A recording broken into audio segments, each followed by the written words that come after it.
Chers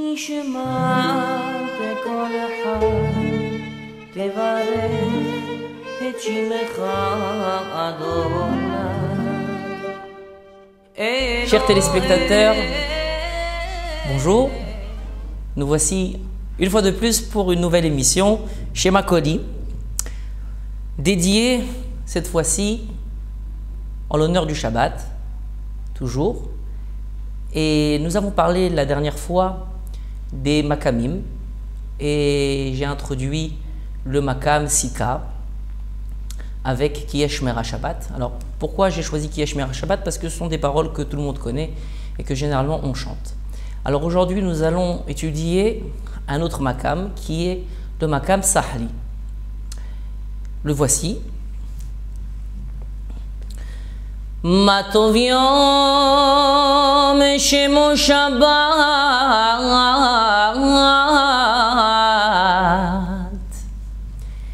ki yael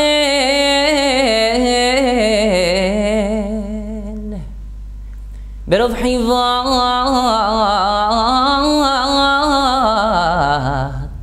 bo shakat vegam shavat mimelacham. Ma tov yom shemo Shabbat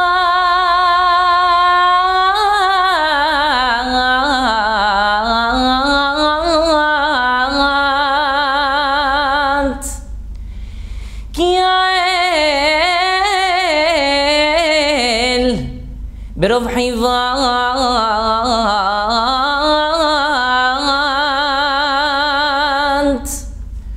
bo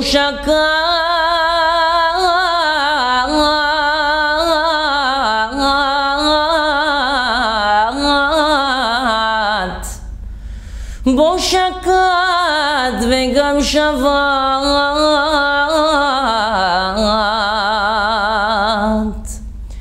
shavat mimelacham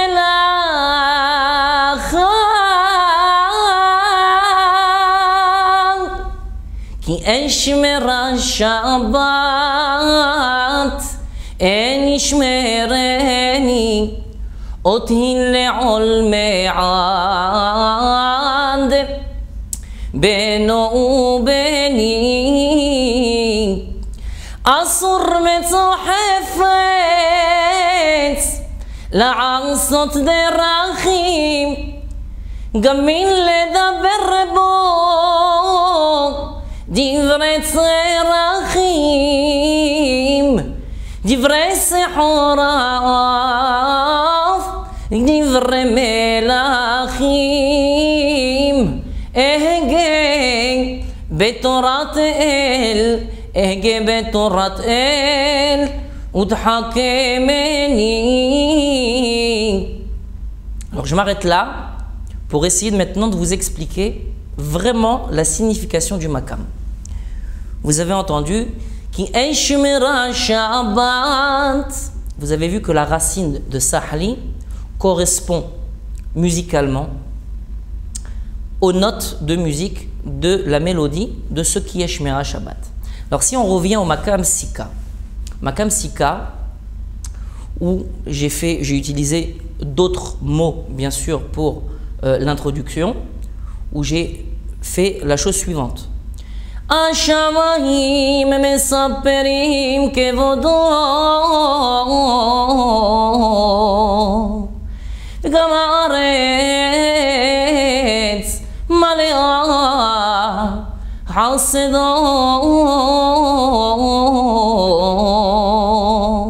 Et on a dit כי ישמר השבת אלה ישמרני אותי לעולמי עד בינו וביני. Alors, vous avez vu également dans ce Ki yesh mera Shabbat, musicalement également, ça correspond aux notes de musique du makam Sika. השמיים מספרים כבודו. Alors imaginez-vous que si quelqu'un qui ne maîtrise pas bien son makam commence à faire un makam Sika et qui finit sur une chanson sahali. Ça fait une cacophonie totale. C'est pas possible de faire un shamaïm saperim kevodo qui eshmera shabbat. Ça va pas. Donc vous comprenez bien maintenant, je l'espère, la signification d'un makam qui est une racine avec des notes de musique qu'il faut forcément correspondre avec la mélodie qui va. Ça peut être Eshmera Shabbat pour le sahali. On fait la la la la la la la la la la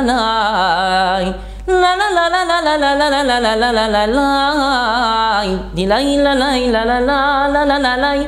Je répète pour le sika. La la la la la la la la la la la la la la qui eshmera Shabbat la la la la la la la la. Voici donc l'explication du makam sika et du makam sahli, du makam en général. La semaine prochaine, nous ferons un autre makam. On expliquera également la racine de ces notes-là et on bifurquera également sur qui est Shmera Shabbat avec un autre air. Alors, y compris donc cette explication avec le prochain makam, je me permettrai d'inviter un ami à moi qui est mon acupuncteur et qui est également mon coach sportif. Pourquoi? Parce que je suis également professeur de Pitoarkol et le Pitoarkol, c'est l'ouverture de la voix. L'ouverture de la voix, lorsque je me rappelle à l'époque, les Zirchonon Livracha, mon professeur de Pitoarkol, Moshe Dirizinski, est un professeur essentiellement basé sur la musique d'opéra. Et donc les cours de Pitoarkol sont basés essentiellement par rapport à cette méthode italienne ou méthode allemande qui permet donc le développement de la voix, mais pas nécessairement le développement. Il y a également, malheureusement, lorsqu'on utilise la voix pendant des années d'une manière un petit peu exagérée, et si on n'a pas la technique, on fatigue la voix. Et le but de la prochaine émission n'est pas de montrer comment on développe la voix, parce que ça prend beaucoup de temps. On le fera également ultérieurement, mais c'est de vous donner certains tuyaux pour éviter de se fatiguer lorsqu'on chante ou lorsqu'on parle.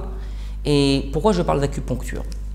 Parce que je me suis rendu compte qu'il y a certaines choses telles que la gestion du stress qui assèche la voix, la bouche, et cet assèchement, eh bien, en effet, abîme les cordes vocales, puisque les cordes vocales ont besoin tout le temps, d'une manière régulière, d'être humidifiées.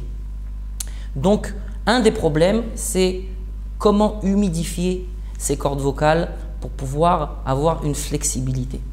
L'acupuncture a cette vertu de pouvoir rapidement eh bien, déjà de gérer son stress par certaines méthodes et également d'humidifier le corps. Ça, c'est très important.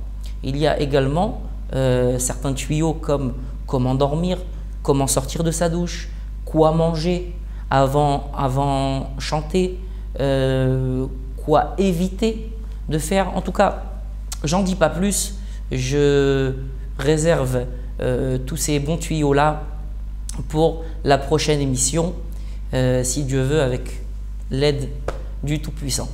Je vous souhaite un Shabbat Shalom et à la semaine prochaine.